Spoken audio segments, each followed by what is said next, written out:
친애하는 국민 여러분, 저는 북한 공산 세력의 위협으로부터 자유 대한민국을 수호하고 우리 국민의 자유와 행복을 약탈하고 있는 파렴치한 종북 반국가 세력들을 일거에 척결하고 자유 헌정 질서를 지키기 위해 비상계엄을 선포합니다.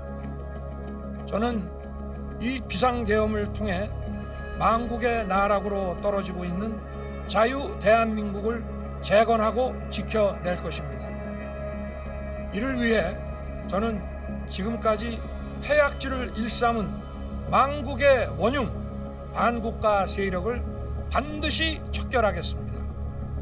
이는 체제 전복을 노리는 반국가 세력의 준동으로부터 국민의 자유와 안전 그리고 국가 지속 가능성을 보장하며 미래 세대에게 제대로 된 나라를 물려주기 위한 불가피한 조치입니다. 안녕하십니까, 조경련입니다. 숨가쁜 한 주였습니다. 윤 대통령 탄핵안이 부결됐습니다. 45년 만의 비상계엄, 처음 겪는 분도 많으실 겁니다. 한밤중 서울 시내에 장갑차가 돌아다니고 총금을 든 군인이 유리문을 부수고 국회에 진입하는 모습, 전 국민이 생생하게 지켜봤습니다. 시사 포커스인 오늘은 계엄 후 폭풍 속 전국 상황 진단해 봅니다.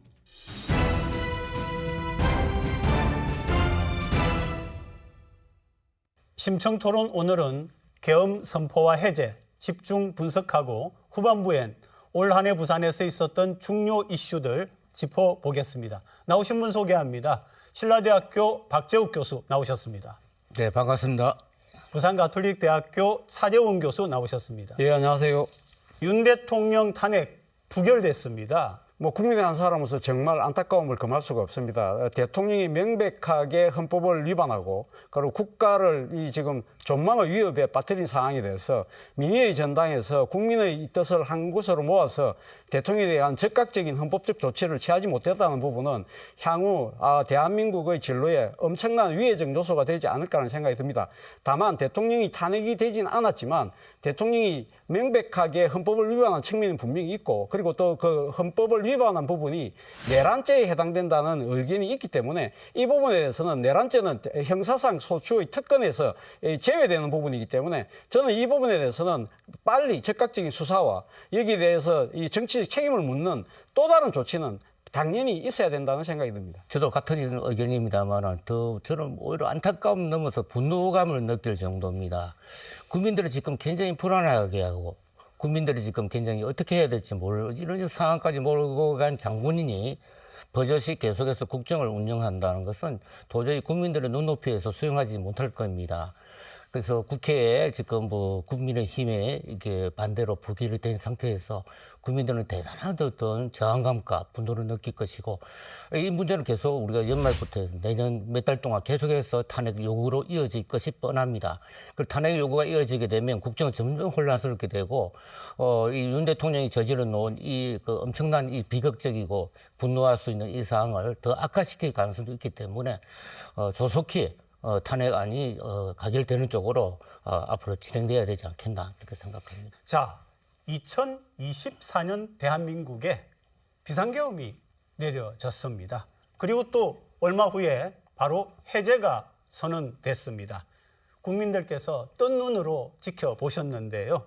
자, 이 상황 처음에 접했을 때 어떤 생각하셨습니까? 저는 대통령의 본분을 저버린 반헌법적이고 반국가적인 행위라는 생각을 했습니다.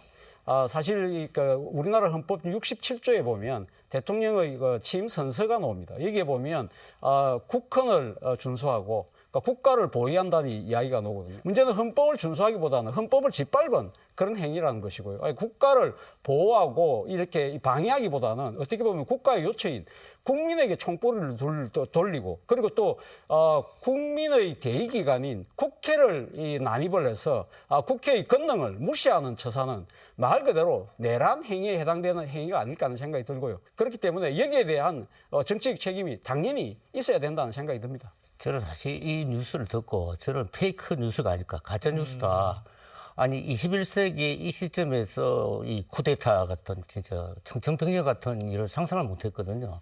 많은 국민들도 많은 당혹감을 느꼈었을 겁니다. 그래서 저는 이 45년 전에 그 악몽이 아주 생생하거든요. 1979년도 그 부마 사태 당시에 비상계엄이 그 당시에 제가 고등학교 3학년이었는데 느꼈던 공포감, 불안감이 이 시점에서 다시 또 느끼게 된다는 거. 그와 같은 것들이 지금 굉장히 크게 와닿은 것 같고요. 지금 사실 아까 말씀하신 대로 국정을 좀 파괴를 시켰어요. 국민을 보호해야 될 대통령이 국민들을 불안하게 하고 위협하는 어떤 이런. 그리고 더 중요한 거는 앞으로입니다. 앞으로 이 문제를 어떻게 풀 것인가. 국민들은 대통령이 지금 어떤 짓을 할지, 어떤 또 뭐 문제를 만들지, 그게 더 걱정스러운 거예요. 지나간 일은 그렇다 치더라도. 그래서 지금이라도 늦지 않았으니까 어쨌든 간에 이 문제에 대해서 단단하게 더 이 대통령이 직무를 못하게 하고 직무를 수행하지 못하는 뭐 그런 여러 가지 조건들을 만들고, 그다음에 대안이 중요한 거죠. 대안을 어떻게 만들어서 지금 행정과 국정을 이끌어 나가야 되지 않겠습니까? 여기에 대한 좀 준비를 좀 지체 없이 지금 진행을 해야 된다고 생각합니다. 세 분이 그 짚어주시는 가운데 제가 세 가지 단어를 들었습니다. 위헌, 예. 그리고 이제 국정 파괴, 국민 위협 이렇게 이야기하셨는데 막상 대통령실에서는 외신에다가 헌법 틀 안에서 한 계엄이었다 이렇게 설명을 했어요. 일단 계엄의 그러니까 지금 첫 단추라고 할 수 있는 발동 요건 자체가 저는 그러니까 헌법을 위배했다는 생각이 듭니다. 헌법에 보면은 지금 전시와 그에 준하는 사변과 같은 그런 이 국가의 공공의 안녕의 질서가 무너져서 경찰력으로 도저히 막지 못할 때, 그럴 때 군을 동원하는 것이 비상계엄이거든요. 그런 상황을 본다고 한다면 이러한 상황과 부합하느냐? 저는 부합하지 않다는 생각이 듭니다. 대통령이 계엄 선언문에서 나름대로는 발동의 요건을 이야기했잖아요. 뭐라고 이야기했느냐? 지금 민주당의 감사원장과 검사들에 대한 탄핵, 그리고 지금 예산안을 그러니까 단독으로 처리하려고 했던 그런 부분들, 그리고 김건희 여사에 대한 특검법 추진, 그리고 이재명 대표에 대한 사법 리스트의 방어, 이러한 부분들을 계엄의 요건으로 말을 했는데, 이것이 앞서 제가 이야기했던 대로 전시나 사변에 준하는 비상사태입니까? 절대 그렇지 않다는 것이죠. 민주당이 국회에서 하고 있는 이 행태는 사실은 이 헌법과 법률에 과정에서 하나도 벗어난 행위는 아니라는 것이죠. 물론 여기에 대해서 정치적 비판은 가능할 수 있습니다만, 이 부분에 대해서는 사실 이 심판은 누가 하느냐면 다음 선거에서 유권자들이 심판을 하는 겁니다. 이러한 이 적법한 절차에서 벌어지고 있는 이 부분이 자신의 마음에 안 든다고 해서 자신에게 주어진 일종의 비상대권인 계엄을 동원해서 상황을 뒤엎으려고 하는 것, 이거야말로 이 국헌을 문란하게 하는 폭동이고, 말 그대로 저는 내란에 해당한다는 생각이 듭니다. 거기다가 더불어 가지고 좀 더 중요한 건 뭐냐면 이것이 그 내란에 해당된다는 거죠. 내란죄에 보면 우리 형법에 속해 있습니다. 헌법 91조를 보게 되면 이 내란죄는 사실은 사형 무기 뭐 이렇게까지 처벌하는 아주 중죄라고 볼 수가 있는데, 지금 내란의 어떤 그 보면 국정 그 문란이라는 그 요소가 있어요. 국정 문란에 대해서 처벌하는 건데. 근데 요번에 국회 난입 문제 있지 않습니까? 그래서 거기에 보게 되면 국가 헌법기관을 전복하거나 또는 그 권능을 중지시키기 위해서 시도할 때, 이런 것이 아주 명백하게 나와 있고, 요번 국회 난입 문제, 지금 뭐 우리가 다 알다시피 지금 구체적인 계획까지 세워가지고 국회의원들을 체포해서 국회의원들을 구금하는 그런 계획도 지금 드러나고 있지 않습니까? 앞으로 더 조사를 해보면 더 엄청난 일이 또 발생할 수 있겠습니다만, 뭐 이런 문제들을 고려해 볼 때 저는 위법은 물론이고, 그리고 선거 말씀하시는데 선거 전에 지금 당장 형사범으로서 처벌을 해야 된다. 그래야지 국민들이 밤에 편안하게 잠을 주무실 수 있지 않을까, 그런 생각을 좀 해봅니다. 한 가지 더, 최근에 이제 그 국방부 장관이 그런 얘기를 했죠. 선관위에 계엄군이 들어간 이유가 지난번에 선거에 부정이 있었다, 이런 얘기를 또 했단 말이죠. 그 부분은 어떻게 보세요? 저는 이 이야기를 듣고 상당히 좀 놀랐습니다. 사실은 이 헌법기관인, 그러니까 이 선관위가 계엄의 대상, 계엄법에도 이제 계엄군이 들어갈 수 있는 통제의 대상이 아니거든요.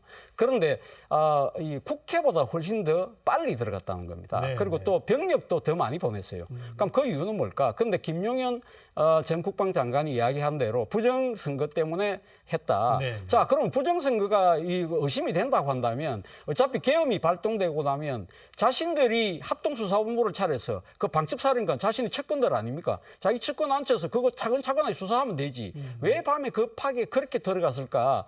그리고 보도에 의하면 이 선관위의 병력 투입은 버의의 짓이다는 것이 김용현 장관의 이야기거든요. 그러니까 여기서 버의라는 사람은 결국 윤석열 대통령을 이야기하는 거지 않습니까? 그러면 윤석열 대통령이 이렇게 무리하게 야밤에 이 중앙선관위에 이렇게 병력을 보냈다는 이야기 자체는 나름대로 큰 정치적 그림을 갖고 있었던 것이 아닐까. 말 그대로 만약에 지난 총선이 부정선거였다고 한다면 말 그대로 선거 무효가 되는 거죠. 네, 선거 네. 무효가 되면 그럼 그 선거에 의해서 지금 이 입법권을 갖고 있는 민주당의 권한 자체는 없어지는 거죠. 그리고 또 하나는 선거가 무효가 되니까 그러면 어떻게 됩니까?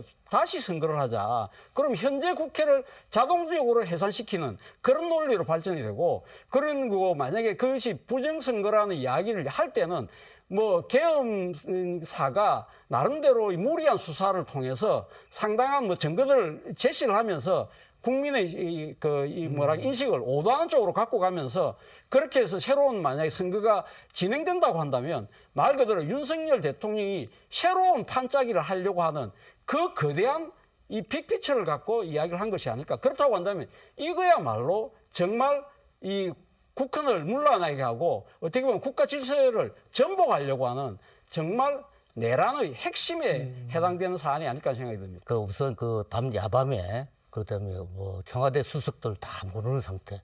육군 참모총장이 계엄사령관이 됐는데 보니까 사전 모의는 없는 것 없었던 것 같아요. 여러 가지 책임 문제는 지금 제기되고 있습니다만 왜 하필 선관위일까 이런 생각하고 또 한 가지는 김어준 뉴스 공장이라고 있지 않습니까? 그 우리 유튜브에서 굉장히 유명한. 자, 그래 보면 그쪽에도 계엄군이 갔다는 보도가 나와 있거든요. 그 이런 것들을 이제 그림을 쭉 그려보면 아주 적극적으로 어찌 보면 야밤에 계획이라고 보기에는 너무 미숙한. 보통 보면 우리가 방송국이나 언론사랑 우선 제압을 하고 그 통제를 하고 거기서 이제 여러 가지 이제 군사 계엄 사령부 사령관의 어떤 권한을 확대시켜 나갑니다. 근데 그런 방도가 너무 다른 거예요. 그래서 이런 것들은 내가 볼 때는 그 윤 대통령의 머릿속에 지금 갖고 있는 이 세상을 보는 시각이 우리가 유튜브 많이 요새 보시지만 거기에 보면 이게 거구 유튜브들의 영향이 너무 심한 것 같아요. 근데 계속 그게 빨려 들어가다 보면 세상의 모두가 그렇게 보입니다. 선관위는 이전에 부정선거건이 지금도 이전에도 저 잠시 봤습니다만 정말 터무니없는 이야기들 많이 나오거든요. 근데 자꾸 보다 보면 일종의 가스라이팅식으로 될 수가 있는 거고, 그다음에 김어준 뉴스 광장 같은 비판적 어떤 우리가 보면 유튜브들에 대해서는 평소에도 굉장히 분노를 했다고 그럽니다. 특히 이제 김건희 여사나 이런 데 대해서 아주 비판적인 이야기를 하니까. 그래서 제가 볼 때는 이것이 우리가 정상적 사고라든지 합리적 사고의 어떤 기반에서 나온 것이 아닌 것 같아요. 그래서 더 위험한 거예요. 차라리 그래도 뭔가 합리적이고 나름대로 계획을 세웠어. 이번 일이 진행됐다 하면 그 선상에서 이해를 할 텐데 제가 볼 때는 정신적으로나 정서적으로 대통령이 굉장히 불안한 상태에 있는 것 같습니다. 그래서 이 문제에 대해서는 아주 긴급한 조치가 취해야 된다고. 지금까지 우리가 이제 왜 그랬을까? 네. 왜냐하면 도저히 이해가 안 되니까 이 부분을 지금 짚고 있는데 마지막 한 가지 짚어야 될 게 있습니다. 초반에 대통령실이 뭐라고 했느냐 하면은 야당에 대한 경고성 계엄이다. 무슨 얘기입니까? 대통령실에서 이야기하는 부분은 헌법에 보면 네. 국회가 요구를 할 때 계엄을 해제를 요구를 하면 바로 해제를 해야 되니까 어차피 가방의석을 갖고 있는 민주당이 반대를 할 건 뻔하니까 민주당이 경고하고 민주당이 가면 해제 요구하면 그냥 우리 해제됐다. 네, 그러니까 네. 또 사실은 헌법에 보면 대통령이 비상계엄을 선포할 수는 있거든요. 그런데 앞서 제가 이야기했던 대로 발동 요건 자체가 안 되는 거잖아요. 거기다가 문제는 뭐냐면 사실은 이 비상계엄이 발동이 된다 하더라도 이 계엄군이 그러니까 행정부하고 법원은 장악할 수 있어요. 그러나 국회는 예외로 두고 있거든요. 왜 국회를 예외로 두고 있냐? 국회가 계엄군의 무소불위의 권력을 견제할 수 있는 유일한 유일한 헌법적 견제 세력입니다. 그렇기 때문에 이 국회를 만약에 그러니까 말씀드린 것처럼 국회의 요구를 받아들일 생각이 있었다고 한다면 국회에다가 병력을 보내면 안 되는 것이죠. 근데 군을 보냈다는 것이죠. 군을 보내기도 전에 경찰을 통해서 국회를 봉쇄를 했다. 그 자체는 그 경고성이 아니라 아예 국회가 계엄을 해제하지 못하도록 그걸 차단하기 위한 물리력을 행사했다는 것이기 때문에 그거는 대통령이 이야기하는 경고라는 것은 끝나고 난 뒤에 실패로 끝나고 나니까 자기 변명에 불과한 것이고 사실은 이 모든 상황 자체가 사실은 이 국회의 비상 해제 요구를 봉쇄하기 위한 이 일종의 반란의 행위를 했다는 생각이 듭니다. 이거는 제가 볼 때는 제가 아까 좀 적극적이고 조금 이거 급박하게 이루어졌다는 것은 아무래도 김건희 특검법이 이번에 다시 재의결돼서 통과될 가능성도 있지 않습니까? 이런 문제들 같이 깔려 있고 멘태균 지금 게이트가 심각합니다. 이거 지금 보면 이미 드러난 것만 해도 국민들이 경악할 내용들이 천지에 있어요. 뿐만 아니라 지금 오세훈 시장이나 홍준표 시장 딱 거론되고 있지 않습니까? 지금 사실 보면 여권 국민의힘의 윤 대통령뿐만 아니라 그런 여러 의원들도 관련돼 있을 수가 있는 거죠. 그런 것들을 볼 때 굉장히 이런 식의 어떤 자기 옹호적인, 자기 합리적인 어떤 이야기는 말이 되지 않고 덧붙여가지고 저는 이번에 놀랬던 게 그래도 우리나라에서 있었어요. 국민들, 그 시민들. 이런 부분에 대해 정말 놀랐습니다. 미국의 그 국무부 장관도 그 이야기를 했잖아요. 민주적 회복력이 가능하다. 그거를 왜 나오냐면 그겁니다. 시민들이 그렇게 밤중에 그렇게 1시, 2시에 나가서 그렇게 그 국회를 옹호하고 또 우리나라 국회의원들 그 담장을 뛰어넘어가지고 그 자기가 그 맞는 거 아닙니까? 자기의 기본적인 어떤 본업에 들어가는 거, 그거를 사수하는 거는 정말 그것이 우리 대한민국의 정신이고 활력이고 우리가 지금까지 대한민국을 이끌어온 힘 아니겠습니까? 그런 점에서 저는 한편으로는 참담하지만 한편으로는 굉장히 희망도 있다. 우리 민주주의는 살아있고 앞으로 지도자만 좀 잘 나오게 되면 저는 아직도 충분히 우리 대한민국은 성공할 수 있다. 이런 양면적인 부정과 긍정이 왔다 갔다 하면서 저는 희망을 찾고 막 그런 생각을 좀 해봅니다. 그러고 이제 좀 이상한 것들이 굉장히 많은데요. 계엄사령관이 계엄을 몰랐다. 이런 얘기를 했다고 하거든요. 그리고 또 국회와 선관위에 군인이 가는 걸 몰랐다. 네. 계엄사령관이 그럴 수가 있습니까? 저는 국회에 와서 답변하는 박안수 육군참모총장의 답변을 듣고 야 이거 정말 심각한 문제다는 생각을 했습니다. 사실은 본인이 이 사실을 모를 수는 있어요. 모를 수는 있죠. 모를 수도 있고 그렇지만 만약에 이 대통령과 이 국방부 장관이 이렇게 이 불법적인 계엄을 하려고 하면 본인의 판단으로 이건 아니라고 이야기를 해야죠.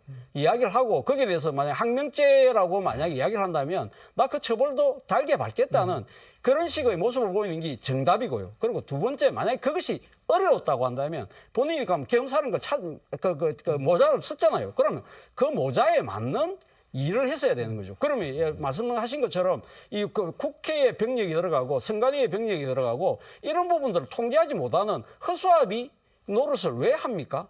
그런 부분들에 대해서 자신의 반성과 그런 무능을 거기에 대한 반성을 거의 보이지 않더라고요. 자, 본인이 지금 하고 있는 건 난 몰랐다. 그리고 내가 한 거 아니다. 발뺌하는 것밖에 더 됩니까? 이런 부분들에 대해서는 저는 엄중한 책임을 물어야 된다 생각이 듭니다. 박 교수님에게는 좀 다른 질문 해보겠습니다. 전 국방부 장관이죠, 이제는. 네, 면직됐고 또 검찰은 내란죄로 고발을 했고요. 또 출국 금지 조처가 됐습니다. 자, 김용현 전 국방부 장관 관련 이건 어떻게 보세요? 자, 이 작품은 사실 대통령과 국방장관의 작품 합작품이다. 왜 그러면 그 외에 지금 이번 사태를 기획하거나 주도한 사람이 나타나고 있지 않아요. 방금 말씀하신 그 심지어는 계엄사령관 주차도 모르고 주변에 참모 몰랐다. 저는 그 몰랐다고 하는 말이 저는 믿어지는 것이 정말 몰랐던 것 같아요. 정말 정황을 모르고 그 짧은 시간에 국무장관들도 그 이야기를 하지 않습니까? 그 국무장관들도 지금 누가 들어갔는지도 불확실합니다만 어쨌든 앞으로 나오겠죠. 얘기가 나오겠는데 이런 문제들을 볼 때 정말 두 사람이 앉아가지고 그림을 그렸다 이렇게 보고요. 그 또 하나의 반증은 뭐냐면 그 보고문을 이렇게 보고령을 보게 되면 굉장히 극단적인 용어들이 나옵니다. 처단을 하니 네, 그랬죠. 이번에 의사분들 정말 화가 났을 겁니다. 그럼요. 세상에 어느 보고문에 지금까지 박 대통령 시대부터 해가지고 보고문에다가 처단이라는 말을 어떻게 씁니까? 우리 내란죄에 보게 되면 수개가 있고 우두머리라고 요새 나오잖아요. 그렇죠. 그다음에 중간관리자, 실행자인데 제가 볼 때는 우두머리 부분에 우리 윤 대통령이 뭐 이야기를 한다면 적어도 이게 우두머리에 가깝지 않나. 그리고 더 심각한 것은 군의 지휘 체계를 다 파괴시켰다, 요번에. 우리가 12.12 사태, 그때 79년도 그 당시에 서울에 보면 영화도 이렇게 나오지 않습니까? 아니, 정상적인 군사적인 어떤 지휘 체계가 허물어진다는 것은 국가 안보에 엄청난 심각한 어떤 위기 상황을 초래할 수 있는 거 아닙니까? 그때 보면서 다들 그 경악을 금치 못했는데 사실 만약에 요번이 전시 상태라고 한다면 이거는요, 정말 뭐 국가 최고 반역죄에 해당된다고 저는 봅니다. 차 교수님 거기에 대해서 한 말씀 보태고 싶은데요. 얘기하시죠. 아니, 김용현 전 장관이 사의를 표명할 때 국민에게 송구하다고 이야기했어요. 근데 바로 그 다음날 뭐라고 이야기했냐면 구국의 일념에 의해서 했다는 이야기거든요. 자, 구국의 일념이라는 것 자체는 그럼 자신의 행위가 정당하다고 생각하고 있는 거잖아요. 그럼 지금 국내에 자신을 따르는 부하들이 아직도 남아있거든요. 그럼 그 구국의 일념이 옳다고 한다고 한다면 그 수하들은 계속적으로 그 뜻을 쫓을 가능성이 높다는 것이고 또 하나 이야기는 뭐예요? 중과부적이어서 실패했다고 이야기해요. 숫자가 모자라서 실패했다고 한다면 그럼 지금 숫자를 모아서 다시 또 반란을 제기할 수 있다는 아주 우려스러운 이야기를 하고 있거든요.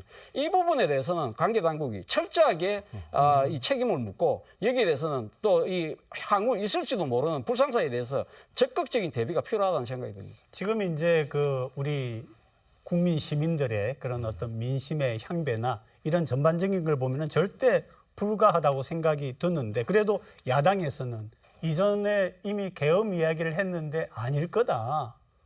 소위 말도 안 되는 얘기들이 있지만 실제로 일어났단 말이에요. 그런데 이제 야당에서 두 번째 계엄이 있을 수도 있다 이렇게 했고 또 북한과의 국지전을 오히려 유발할 수도 있다 이런 얘기를 하고 있는데 그 부분은 어떻게 보세요? 사실 충분히 그런 측면이 있습니다. 지금 물론 대통령의 수석들이 많이 잘렸습니다만 그러나 앞서 제가 이야기한 대로 지금 김용일 국방장관이 요직에 앉힌 자신의 참모들이 그대로 남아있다는 것이죠. 예를 들면 여인영 방첩사령관 그리고 뭐 지금 그 각종건 특전사령관 그리고 이진우 수방사령관 이런 사람들이 요직에 그대로 있고 그 사람들이 국회에서 불렀는데도 나가지도 않았어요. 자, 이 사람들이 요직에 계속 있는 한 언제든지 그런 이 잠재적인 불안의 요소는 분명히 남아있다는 것이죠. 그렇기 때문에 차제에 이 사람들에 대해서 적극적인 보직 해임을 하고 여기에 대해서 이 사람들의 반란 행위에 대해서 적극적인 체포, 구금 저는 이런 것들이 필요하다는 생각이 듭니다. 사실은 이것이 지난 8월 달에 뭐 9월 달에 보면 그 야당 쪽에서도 얘기가 나왔어요. 그때 그 김민석 의원도 이야기를 했고 이재명 대표 언급을 했는데 그 당시에는 무슨 뭐 뜬구름 잡는 소리냐 계엄이라니 믿질 않았죠. 그때 국방부 차관한테 또 그 모 야당 의원이 질문하니까 전혀 있을 수 없다고 얘기를 했다가 이번에 다시 사태가 발생하니까 자기가 잘못했다. 잘못 인식했다고 나옵니다. 따라서 앞으로 제2의, 제3의 사실 계엄령이 없다고 할 근거가 없어졌어요. 이거보다 오히려 더 악화된 상태로 일이 생길 수도 있는 거죠. 지금 경제 엉망으로 가고 있죠. 외교 엉망이죠. 지금 군도 지금 엉망일 겁니다. 지금 군 내부도 지금 굉장히 혼란에 빠질 거예요. 정치만 지금 망가진 게 아니에요. 우리가 지금 정치 영역만 보고 있는데 경제, 우리 뭐 외교, 특히 관광객도 지금 안 온다면서요. 사회 전반적인 시스템 지금 망가뜨리고 있기 때문에 저는 어쨌든 간에 빨리 이게 불안적 요소들 아까 말씀하신 뭔가 잠재적인 뭐 우리가 말하는 쿠데타 세력이랄까요? 뭐 계엄 세력이랄까 이 사람들을 빨리 정리를 하는 것이 저는 우선 과제라 봅니다. 그러니까요. 지금 보면은 그동안 우리 한국이 뭐 경제도 그렇고 K컬처도 그렇고 전 세계적으로 와 대한민국 이런 얘기를 들어왔는데 지금은 좀 이상하게 됐어요. 네. 물론 이제 그 대부분의 나라들이 대한민국 민주주의가 제도적으로 또 민심이 튼튼하기 때문에 이렇게 됐다 이렇게 하고 있지만은 좀 이번 사태로 인해서 조금 열심히 우리가 쌓아놓은 것이 특히 대외 인식 이런 부분 말이죠. 이런 부분에서 굉장히 손해가 지속이 좀 될 것 같은데요. 당연하죠. 그러니까 대통령의 그러니까 이 반헌법적 행위로 인해서 사실 어떻게 보면 많은 사람들이 대통령이 자의적인 정치 행위를 했다는 이야기를 하잖아요. 근데 자의적인 행위를 한 건 맞죠. 그러니까 본인이 스스로 탄핵을 자초할 수 있는 그런 상황까지 유발한 부분들에 대해서는 본인에게 정치적 자의가 분명하지만 그러나 국가적으로 봤을 때는 자폭의 수준이라는 거죠. 그러니까 본인만 자의하는 것이 아니라 본인이 자폭을 하면서 그 이러한 파장으로 인해서 국가 전체의 경제가 흔들리는 그러한 상황. 그리고 앞서 말씀하신 것처럼 국가의 대외 이미지가 완전히 국격이 하루아침에 이 땅바닥에 떨어지는 외신에서 이 사건을 보도하면서 뭐라고 했습니까?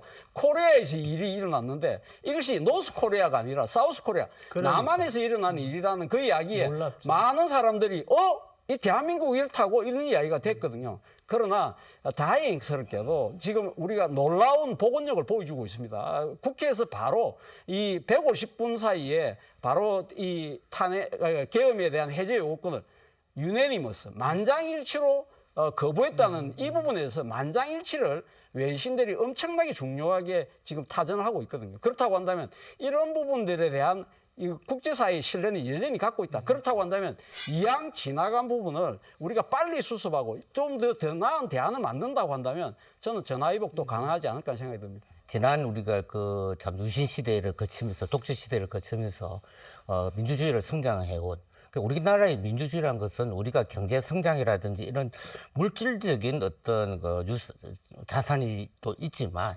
우리가 그동안 축적해온 정신적인 자산도 매우 크다고 저는 봅니다. 그 결과가 이번에 나타난 것이고 사실은 그 야밤에 그랬죠. 만약에 낮에 그랬다면 더 많은 시민들이 국회로 달려가지 않았을까. 또 서울뿐만 아니라 지금 계속해서 각 지역에서도 이렇게 시민들 시위가 이어지고 있습니다만 전체 시민들이 다 이렇게 들고 일어났다는 거. 그리고 성숙하게 군인들, 저는 이번에 저는 위에 상층부의 군 지휘관들하고 현장에 우리 지휘관들하고 병사들의 인식이 참 달랐다. 네. 사실 유혈 사태가 발생할 수 있었거든요. 근데 그 부분을 우리 군인들이 자제를 많이 한 것 같아요. 요번에 그 투입된 일공수 이런 수경사는 군 전력 중에서 최정예 부대랄 수도 있지 않습니까? 그래서 이 친구들이 마음만 모이면 얼마든지 국회 제압하는 건 아무 문제가 없는 겁니다. 근데 제압을 하지 않았어요. 분명히 정확하게 밝혀져야 될 문제지만 위에 지휘관들은 제압을 하고 국회의원들을 다 이렇게 구금하라는 명령이 내려왔음에도 불구하고 상당한 정도의 시간을 미적거렸단 말이죠. 그런 데서는 아직 대한민국이 우리가 그동안 쌓아왔던 민주주의의 어떤 교훈들, 자산, 이것이 지금 만만치 않다. 그래서 저는 오히려 이제 이번에 망가진 부분을 새로운 민주주의 복원이라는 이 물건을 갖고 또 전 세계에다 우리 이미지를 한번 올릴 수 있는 또 긍정적인 효과도 있지 않겠나 이렇게 생각합니다. 네, 이제 두 분에게 우리 일부 얘기의 마무리를 좀 청해 드리려고 하는데요. 대통령 탄핵안이 부결이 됐습니다. 거기다가 현직 감사원장과 중앙지검장이 탄핵이 된 일도 있었는데요. 자, 앞으로 이게 혼란이 지속되고 이런 부분에 대하여서 마무리를 좀 뭐라고 말씀을 좀 해주시겠습니까? 일단 대통령 탄핵이 그러니까 부결되었지만 이 사항 자체가 종식된 건 아니거든요. 그러니까 지금 위헌적인 행위를 한 현직 대통령이 그대로 남아 있다고 한다면 여기에 대한 후속적 조치도 저는 계속적이 필요하다. 예를 들면 앞서도 제가 말씀드렸지만 형사상 소추에서 면제되는 사안이 아니잖아요. 내란 혐의가 있기 때문에 이런 부분들에서 관계 당국이 적극적으로 대통령에 대한 수사를 적극적으로 할 필요가 있고 그리고 여야가 사실은 장리장략을 떠나서 이 국가적인 사태를 빨리 수습하기 위한 이 민심에 귀를 기울이는 노력들을 더 보일 필요가 있고 특히 이 정부 여당과 함께 집권 세력인 이 국민의힘이 사실은 이번 탄핵의 부결에 대해서 나름대로 정치적 책임을 저는 면할 수가 없다는 생각이 듭니다. 이 부분에 대해서는 사실 보수의 공멸이라는 부분을 먼저 생각할 것이 아니라 국가의 존망이 달려 있다는 생각을 먼저 한다고 한다면 저는 해결의 길이 분명히 있을 거라는 생각이 듭니다. 이 부결 사태에 대해서 정말 많은 국민들이 지금 많은 분노를 하고 있지 않습니까? 이 부결이 됐을 경우에. 근데 계속해서 야당은 계속적으로 탄핵안을 추진할 것이고 그것뿐만 아니라 탄핵뿐만 아니라 지금 우리가 여러 가지 그 내란에 관련된 거, 그다음 헌법 위반 문제 이것들이 지금 사실 공수처라든지 뭐 검찰 다 지금 뭐 고발돼 있는 상태니까 그거는 그것대로 나가면서 어차피 그 지금 당장의 그 탄핵에 의한 것이 아니라면 여러 가지 방법이 있을 수가 있어요. 아까 말씀한 대로 내란죄는 지금 수사할 수 있거든요. 대통령 내한 그러니까 내란과 외환에 관한 것은 예외적으로 대통령이 그 형사 불소추 특권이 없어요. 조사받아야 되는 거죠. 그래서 그렇게 압박을 하고 지금 문제가 뭐냐면 이제 새로운 리더십을 세우는 과제가 필요할 텐데 이 문제에 대해서는 지금 아까 뭐 지금 국민의힘 같은 경우도 정치적인 책임이 큰 정당에도 불구하고 계속해서 이 문제를 그렇게 윤 대통령의 어떤 그런 입장 쪽에 자꾸 끌려간다면 더 큰 비극을 초래하지 않을까 생각하고요. 그래서 어쨌든 여야가 합의를 해서 지금 이건 당의 문제가 아니에요. 국가의 문제고 정말 아까 구국의 일념이라고 그 국방장관이 얘기했지만 이게 구국입니다. 그렇죠? 그렇게 사회욕에 의해서 국가를 운영하는 게 아니고 큰 대국적인 관점에서 접근하는 것이 무엇보다 중요하다 이렇게 생각합니다.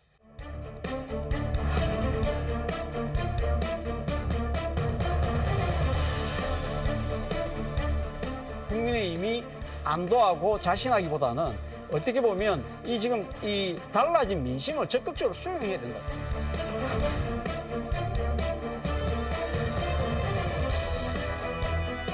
사실 이재명 대표가 그 당시에 만약에 판단만 조금 해서 부산에서 치러받겠다 한마디만 나온다면 제가 볼 때는 민주당에 대한 지지도가 10% 이상 오르지 않았을까.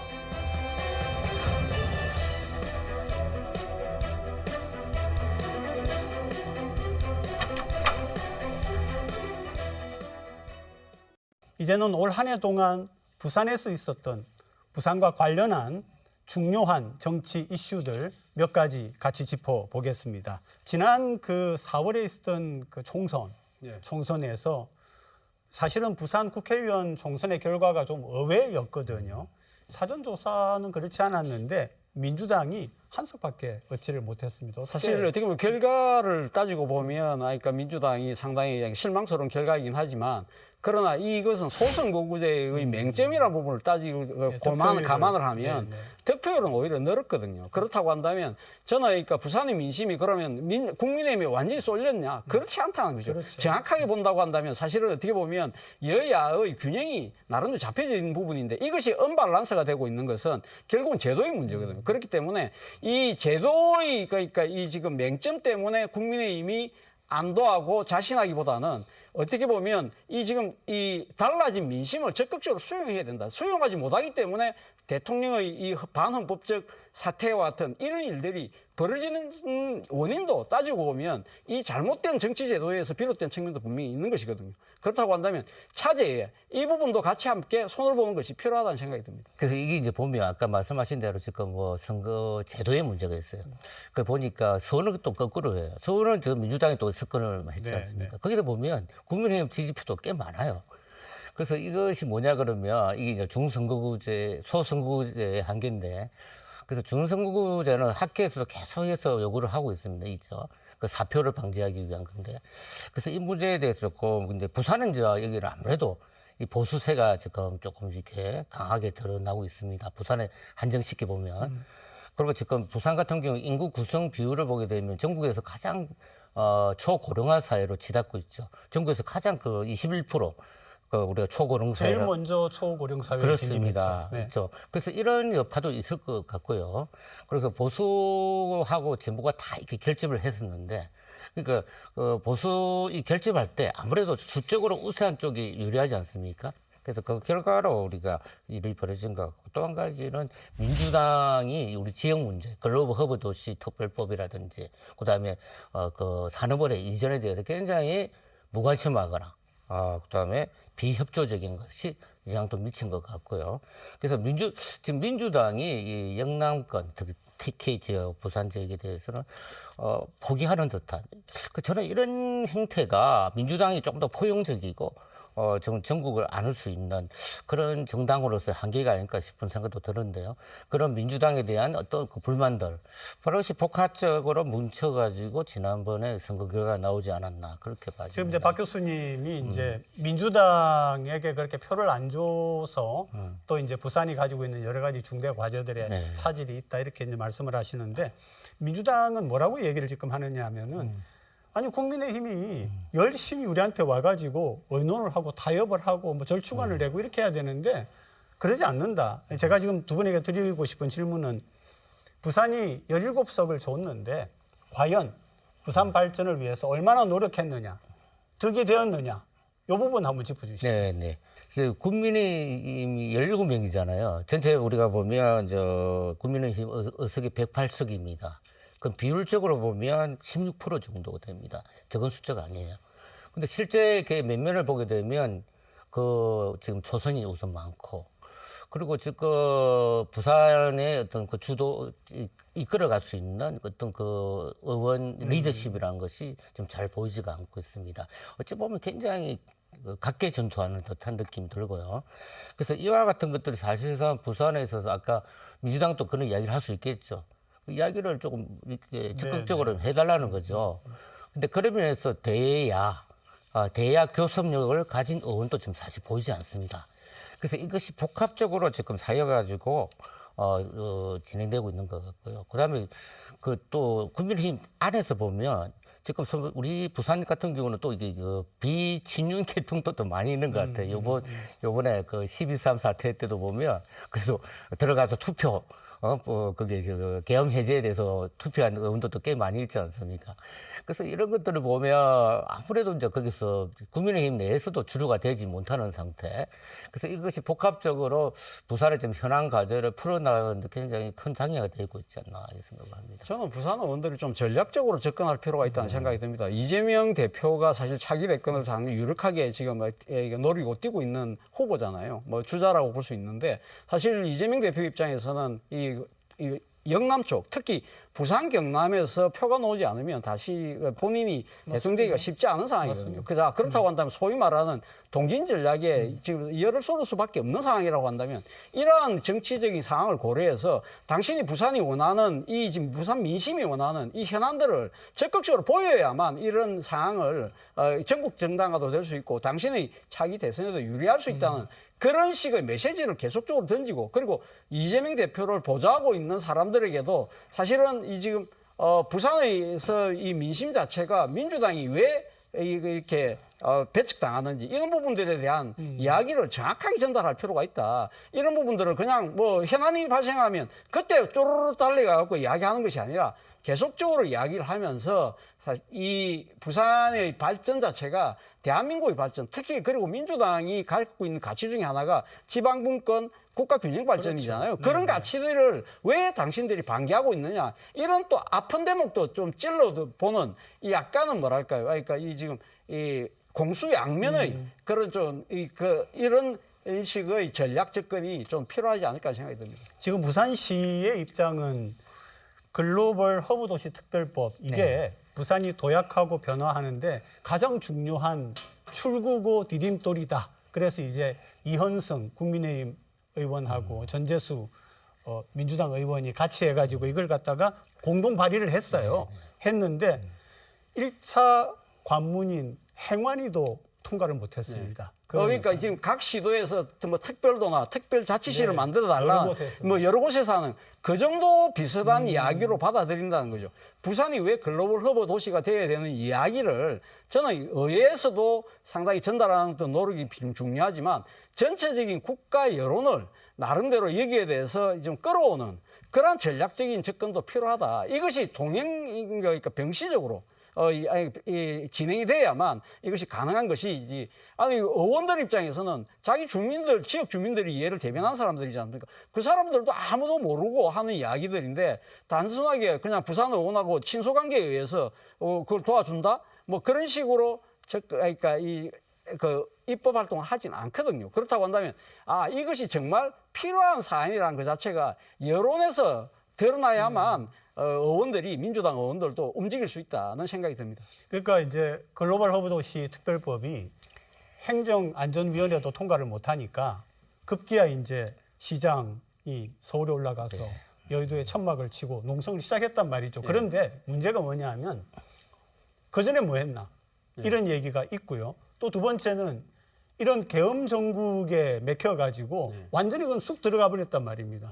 그럼 이거 어떻게 되는 거예요? 아니 그 부산시장께서 서울 국회에 와서 농성한다는 이야기를 저 이 신문에서 봤는데 사실은 중앙위 유서에서는 거의 다루지 않았거든요. 그러니까 이 나름대로는 박영준 시장께서 충격요법이라고 이야기를 했지만 생각을 하고 했지만 사실은 국회에서는 그거보다 더 절박한 모습으로 항의 농성하고 단식하시는 분들이 여러 군데에 계시거든요. 거기에 사실은 그런 식으로 똑같은 식으로 접근하는 식으로 비치고 그리고 그분들이 절박성에 비해서 이 부산시장의 항의 농성 자체가 얼마만한 절박감을 갖고 있고 그것들이 국민들의 눈에 비쳤을까 하는 데 대해서 저는 조금 의문을 갖습니다. 그렇다고 한다면 이 박영준 시장께서 갖고 있는 장점이 뭡니까? 상당히 그 논리적이고 엄도 아주 탁월하지 않습니까? 그렇다고 한다면 이런 부분들에 대해서 예를 들면 서울에서 진행되고 있는 여러 가지 그러니까 정치적 이벤트에 가서 본인이 이러한 사안을 계속적으로 문제 제기를 하는 그런 노력들이 오히려 더 낫지 않을까라는 생각도 해봤습니다. 근본적으로 왜 노력을 안 했겠습니까? 박영준 시장님한테 한번 이야기를 들어보세요. 얼마나 많은 노력들, 부산시 공무원도 많이 합니다. 근데 비단 이번 박영준 시장뿐만 아니라 그전부터 부산 현안에 대해서 참 적지 않은 노력들을 해온 건 사실인데, 요번에도 어딥니까? 국회에 어떤 그 천막 농성할 때도 거의 보도가 안 됩니다. 보도가 안 돼 있고, 물론 중앙의 입장에서 보면, 서울에서 입장에서 보면 이거 그렇게 크게 이슈로 와닿지 않거든요. 그럼 그 인천 같은 경우는 지금 글로벌 경제 거점 도시 특별법, 그다음에 전라북도 같은 경우는 특별자치도법 막 옵니다. 근데 부산에 관련해서는 이전부터 끊임없이 우리가 그때 허남시 시장 계실 때부터 국제자유도시 그 안도 그때 계속 냈었죠. 냈는데 안 되는 이유는 그겁니다. 다른 지역하고의 형평성 이야기를 끝냅니다. 부산에 주면 대구도 해줘야 되고, 그 다음에 대전도 해줘야 되고.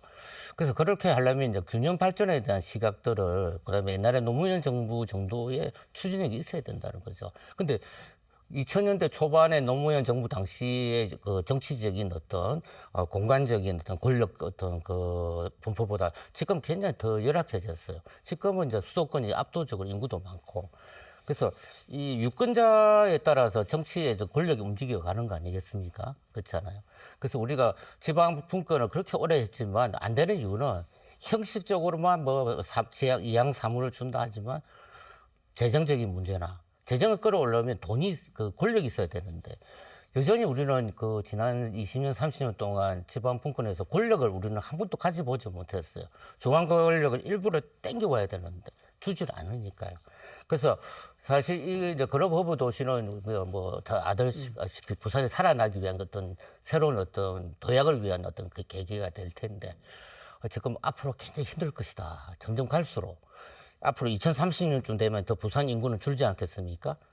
그래서 제가 볼 때는 정말 힘든 상황에 놓여 있다 이렇게 생각합니다. 올해 초죠. 1월 2일로 기억을 합니다. 이재명 민주당 대표가 가덕 신공항 건설 부지를 방문했다가 목이 찔리는 그런 피습을 당했습니다.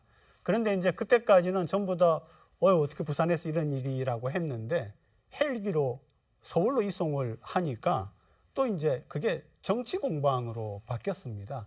이게 부산에서 있었던 일이기 때문에 이 부분도 조금 마음에 지금도 좀 남아 있습니다. 네. 아마 이재명 대표가 올 한 해를 해고하면서 본인이 앉아 이렇게 뭘 잘했고 뭘 잘못했을까를 따져본다고 한다면 아마 내가 가장 잘못한 부분이 부산에서 서울로 전원 조치를 한 것이다고 아마 생각할 것 같아요. 본인 입장에서는 사실 앞서도 제가 말씀드린 대로 민주당의 가치가 이 국가 균형 발전이고 지방 분권에 있다고 한다면 사실 이런 사안이 터졌을 때 그리고 지금 부산에서 이거 조치를 못하는 그런 사정도 아니었잖아요. 물론 본인의 상당히 건강과 목숨이 달린 문제이기 때문에 본인이 뭐 판단은 그렇게 했을 가능성도 높지만 사실은 제가 봤을 때는 옆에 있는 사람들이 아마 좀 호들갑을 떨어서 자신도 경험이 없다 보니까 그렇게 생각을 했지 않았을까 생각이 듭니다만 문제는 그 위기 때 사람의 뭐랄까요? 그러니까 그렇죠. 인식 자체가 드러난다고 많은 사람들이 생각하기 때문에 그런 부분들에 대한 아쉬움이 있다고 한다면 우리가 앞서 이야기했던 대로 부산의 여러 가지 현안들에 대한 문제를 민주당이 좀 더 적극적으로 책임지는 모습으로 이 사안을 만회하는 것은 어떨까 하라는 제안을 드리고 싶습니다. 두 가지가 그 논란인데 헬기 수송이죠. 특혜. 왜 그 이재명 대표가 그렇게 남들 타기 힘든 헬기 타고 갔냐는 이야기하고 또 부산 아까 말씀하신 부산은 병원 많지 않습니까? 대학병원 여러 개 있죠. 그리고 사실 이 정도면 충분히 그 전국에서도 뭐 알아주는 외과의들이 있기 때문에 이 문제에 대해서 이것도 그동안 말로만 지역 어떤 균형 발전이니 하지 실제적으로는 전혀 이 대표의 머릿속에는 없다. 특히 아까도 우리가 4월 총선 결과에서 언급이 됐습니다만 이런 것이 계속해서 민주당에 대해서 불신감이 생기는 겁니다. 그러니까 민주당은 말로만 맨날 분권이고 균형 발전이지 알고 보면 그렇구나 이런 거.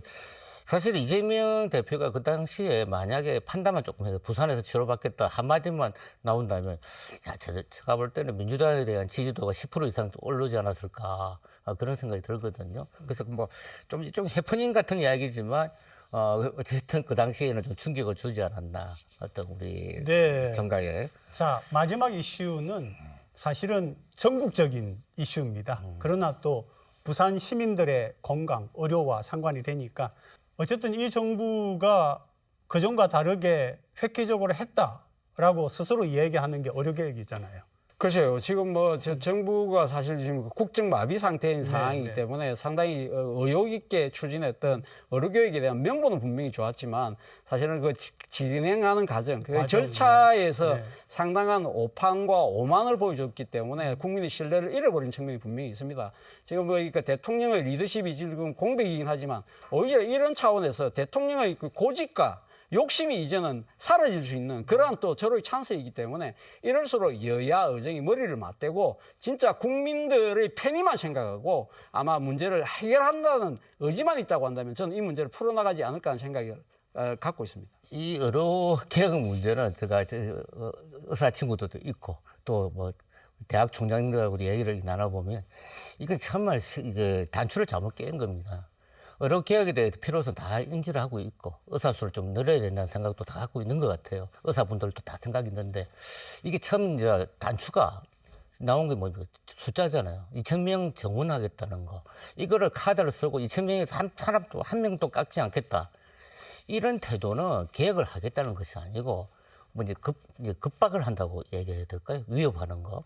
그래서 이게 잘못되다 보니까 계속 꼬이가 온 거예요. 그래서 서로 이제 의정강 의학계와 이 정부 간의 그 불신감을 정폭되고 있고. 그래서 제가 볼 때는 충분히 대화로서 풀 수 있는 그리고 단계별로 만약에 2,000명이 됐던 그 숫자도 사실 어떤 과학적이고 객관적인 근거를 갖고 설득력을 갖고 있지 못합니다만 어느 정도 단계적으로 했으면 충분히 수용될 수 있는 문제였어요.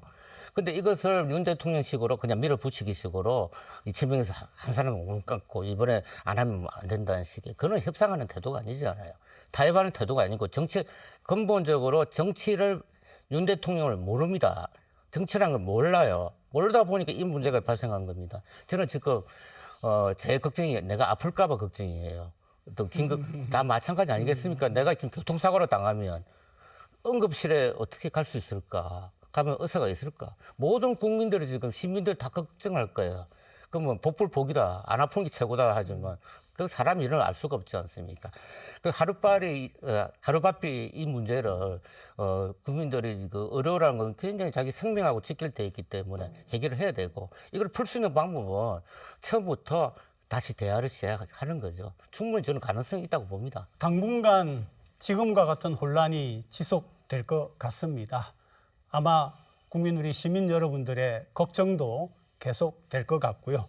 두 분께 우리 시민들 또 시청자분들께 어떤 말씀을 좀 마지막으로 남기고 싶습니까? 항상 이 대한민국의 주인은요, 우리 시민과 국민입니다. 우리가 중심을 잡고 우리가 현명하게 판단하고 처신하면 이 어떤 국난도 어떤 어려움도 저는 이겨낼 수 있다고 생각합니다. 우리 스스로가 자신감을 회복하면 이 상황 뚫어낼 수 있습니다. 제가 학교에서 항상 학생들한테 민주주의를 가르칩니다. 민주주의는 문제도 많고 탈도 많지만 이 이상 최선의 제도가 없다. 이번 12.3 사태를 보면서 저는 다시 확인합니다. 역시 민주주의는 우리 사회가 가장 선택할 수 있는 최선의 선택이었고 그 결과 그래도 상권 분립에 의해서 그 입법부가 이 행정부의 어떤 뭐 지금 폭주를 막은 거 아니겠습니까? 그래서 이런 과정을 보면서 다시 민주주의에 대한 재확신을 갖고 또 이것을 토대로 해서 우리가 이제까지 이루어왔던 경제 성장, 발전, 그 어떤 그 성장에 대한 자신감 함께 다시 출발하는 대한민국 저는 그렇게 그리고 기대하고 있습니다. 네, 오늘 두 분 말씀 들으니까 여러 가지 힘든 가운데서도 또 위로도 되고 또 힘을 내야겠다는 생각이 듭니다. 정말 두 분 오늘 고맙습니다. 네, 감사합니다. 감사합니다. 네. 비상계엄 상황을 지켜본 국민들 마음, 이게 뭔가 어찌 이런 일이 하셨을 겁니다.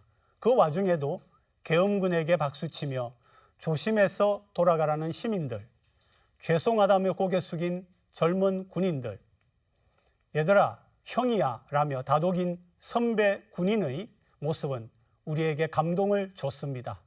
정치 또 대통령이 이러면 안 되지만 결국은 성숙한 시민들이 이 나라를 제대로 된 방향으로 끌고 밀고 갑니다. 시청해 주신 여러분 정말 고맙습니다. 다음 주 일요일 아침에 다시 뵙겠습니다. 고맙습니다. No, I'm not colorblind. I know the world is black and white.